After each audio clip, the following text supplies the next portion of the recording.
Camellar las propuestas. Hoy presentamos crédito, salud, pensión y acceso a servicios públicos con Paulina Guinaga.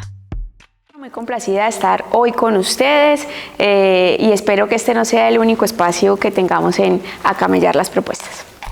Paulina Guinaga fue presidenta del Consejo de Medellín en el 2019. Allí se dedicó a temas relacionados con empresas públicas de Medellín. Estudió finanzas y relaciones internacionales y actualmente aspira a la alcaldía de la ciudad con un aval de más de 140.000 firmas.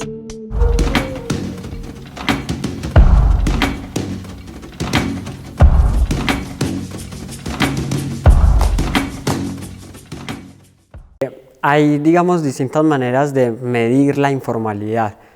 Hablamos de las personas que acceden o pagan más bien un seguro social, un derecho a la pensión, a la salud, y también desde un asunto de la personería jurídica, ¿cierto? Yo tengo un emprendimiento, voy y lo registro en la Cámara de Comercio, etc.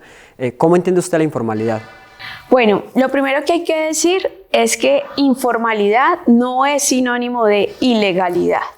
Y que en Medellín la tasa de desempleo ha venido bajando mucho. Hoy la tenemos en un dígito por lados del 9%, pero la tasa de informalidad sigue siendo muy alta, está cercana al 40%, que es una tasa muy alta. Entonces lo que hay que decir es, una informalidad no es sinónimo de ilegalidad, porque finalmente todas estas personas lo que están tratando de hacer es de conseguir un sustento digno para satisfacer sus necesidades básicas.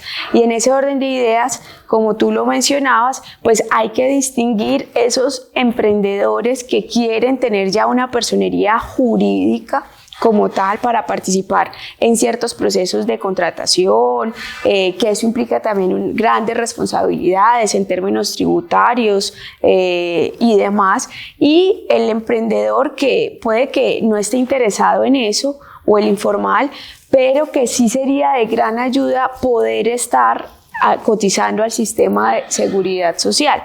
¿Por qué no aplica para todos tener la personería jurídica? Porque generalmente la mayoría de las empresas o de estas personerías jurídicas muchas veces no superan esa barrera de los 2 años. Porque ya cuando se les pone todas esas responsabilidades, ya tienen que tener un contador, tienen que pagar ciertos impuestos y demás, les implica tener una capacidad instalada que a veces los ingresos inicialmente no son lo suficientes para poder pagar todos estos gastos y estos costos que esto acarrea. Entonces, no necesariamente queremos que todos tengan una personería jurídica, pero lo ideal sí sería que una parte importante de ellos sí pudieran cotizar al sistema de seguridad social, porque eso también les daría el beneficio de tener una pensión en su vejez. Usted decía, bueno, al menos vamos a incentivar a que una parte llegue a esa formalización de esa personería jurídica, pero ¿qué pasa entonces con los que no? Por eso insisto, yo creo que la meta no debe ser que todos tengan esa personería jurídica, porque puede que no todos alcancen siquiera esa barrera de los 2 años. La meta sí podría ser que un gran número de ellos sí cotice al sistema de seguridad social como independientes. Pero ¿qué pasa? Hay un tema económico, y es que cotizar a la seguridad social, me explico, salud, pensión, así sea con un salario mínimo, eso representa un gasto mensual de 330.000 pesos aproximadamente. Entonces, para una persona ya pagar esos 330.000 pesos, si es un vendedor de tintos, como dices tú, o si es el vendedor de aguacates que tiene que sostener su familia, pues termina siendo también un rubro muy costoso para solventar. Y 2, también creo que hay un tema cultural, y es que, bueno, el tema de salud pues está relativamente solucionado, porque de todas maneras el Estado tiene la obligación de garantizar el aseguramiento en salud, entonces tienen acceso a un EPS del régimen subsidiado. Pero para el tema de pensión, creo que ahí es donde se vuelve complejo, porque si no cotizan, pues listo, hoy me estoy ahorrando esa plata, pero después para mi vejez, ¿yo qué voy a hacer? ¿De qué voy a vivir? ¿Cuánto estima usted en dinero más o menos para el Banco Distrital y todas estas estrategias? Yo creo que para el Banco Distrital, para que realmente tenga un impacto, debería ser algo superior a los 70.000 millones de pesos, pues para que de verdad sea un banco fuerte, que ayude también a incentivar el ahorro, porque es que las personas de más bajos ingresos también les gusta ahorrar y también pueden ahorrar así sea 1.000, 2.000 pesitos diarios, y eso les ayuda a solventar esos choques económicos cuando hay una enfermedad o cuando hay algún siniestro que no tienen manera de solucionar. Habría que hacer también hay un proceso de bancarización. Sí, yo creo que en eso la pandemia, una de las cosas buenas, de las pocas cosas buenas que nos dejó la pandemia, es que se logró avanzar mucho en los temas de bancarización. Y en eso también vemos una gran brecha de género, porque a pesar de que las mujeres somos, no lo digo yo, lo dicen las estadísticas, más buena paga que los hombres, bueno, accedemos mucho menos al crédito, ¿cierto? Y no solamente es que se accede menos al crédito, sino que los montos de los créditos son muy inferiores al de los hombres. Hay una gran brecha financiera entre hombres y mujeres. Entonces, el banco también tiene que tener un enfoque de género, porque las mujeres son las que más están en la informalidad, son las que menos se pensionan, son las que se les dificulta muchísimo más conseguir un trabajo. Entonces, queremos también que ese banco tenga un enfoque de género, especialmente para aquellas mamás cabezas de familia. El bien más inelástico. ¿Cómo podemos nosotros en Colombia catalogar a un individuo que es informal, que no pague a salud y a pensión? Entonces yo ya me voy por la calle y empiezo a ver. Le pregunto, por ejemplo, a la señora de allí de esa ventica que tiene areticas. Yo le digo, ¿usted paga salud y pensión? Y ella me dice, sí, yo pago salud y pensión. Entonces yo le digo, ella es formal. Así trabaja en la calle. Así trabaja en la calle. O sea, no está como atado por ese lado. No está está atado por el lado de la legalidad. Dependiendo en estos momentos de la definición que yo estoy diciendo, ¿cierto? Esa definición que yo estoy diciendo es que él es informal. ¿Por qué? Porque él no paga salud y no paga pensión. ¿Paga pensión o...? No. Ahí hay una problemática que nosotros estamos trabajando sobre eso. Y es preocupante y se está trabajando, ya se tiró un proyecto sobre eso. Y es que los venteros en su momento, cuando tenían un módulo, tenían un puesto, pues no podían pagar su seguridad social. ¿Por qué? Porque si pagaban su seguridad social, pues ya no eran informales, sino que tenían algo de formalidad. Entonces no se podía.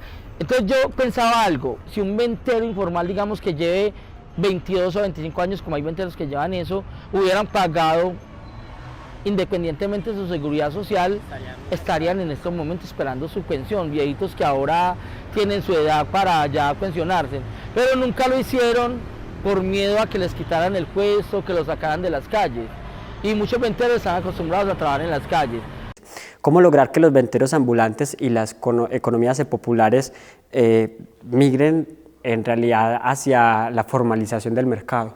Yo creo que, como lo decía el señor en el video, uno de los principales temores de ellos es perder ese, entre comillas, beneficio de utilizar el espacio público y poder estar ahí. Entonces creo que hay que combinar las dos cosas, porque finalmente ellos pueden, bajo cierta regulación, ordenando, utilizar el espacio público, pero creo que el mejor negocio de nosotros como ciudad es que ellos coticen a la pensión, porque en un futuro serían menos recursos que nosotros tendríamos que destinar para atender a esa persona en caso de que no tenga una pensión. Usted también ha hablado, digamos, de su plan de gobierno, y ahorita hizo alusión a eso, de fortalecer el Banco Distrital.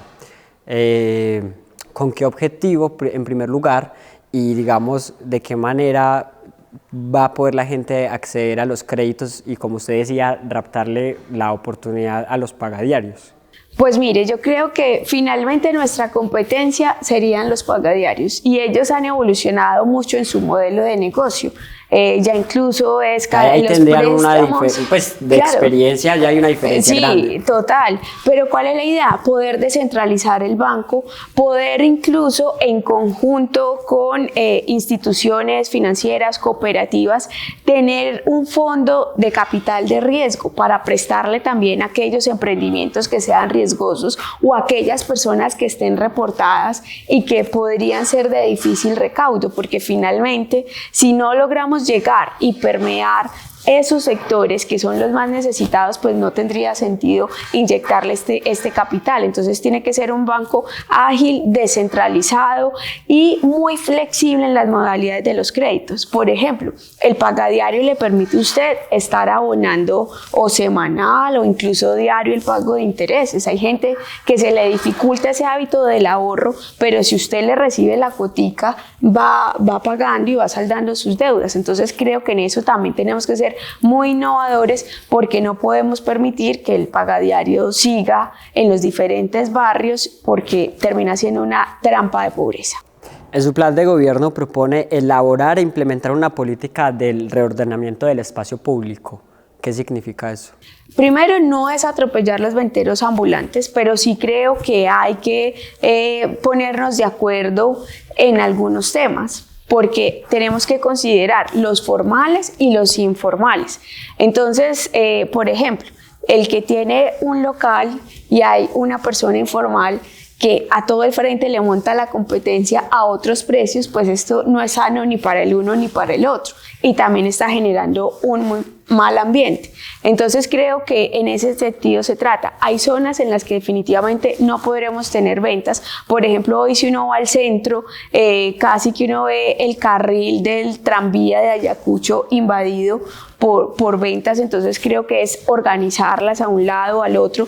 Hay zonas de la ciudad que podrían ser potenciales para expandir este tipo de negocios y hoy están desocupadas. Entonces creo que también se trata de incentivar esas nuevas centralidades en otros sitios de la ciudad. Por ejemplo, con el tema del turismo, hoy el turismo está concentrado básicamente en 3 comunas, y creo que esa también podría ser una gran herramienta para reorganizar el espacio público sin quitarle garantías y oportunidades de empleo a los venteros informales.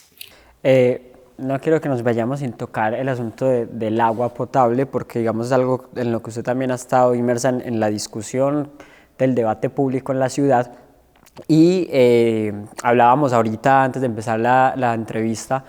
Hay muchos lugares de la ciudad que aún no cuentan con agua potable, y muchas de esas zonas es donde se ubican precisamente ese tipo de población, porque son zonas periféricas y estadísticas muestran que es como una de las zonas donde más habitan. ¿Cómo de verdad lograr que empresas públicas de Medellín ponga la atención ahí, o al menos que en verdad ejecute soluciones para la gente? Bueno, digamos que esas zonas son principalmente arriba en la Comuna 8, en la parte también de arriba de Manrique, incluso en los corregimientos. Muchos corregimientos hoy tienen acueductos veredales con un servicio muy intermitente de agua.